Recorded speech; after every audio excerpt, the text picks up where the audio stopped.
Hi everyone, in this video I'm going to show you how to register and how to start solving the Anesthesia 2024 mock exams on the Surgtest app. So here we have the home screen of the Surgtest app. On the very bottom of the home screen you'll see a section called Quizzes. Click the View All button to view a full list of all the mock exams that are available to register for. Select the mock exam of your interest.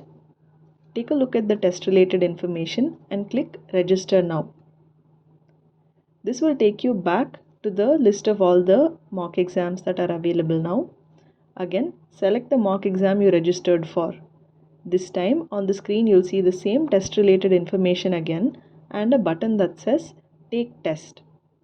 Click on the Take Test button and it will start displaying the MCQs that are part of the mock exam and you can begin to solve questions.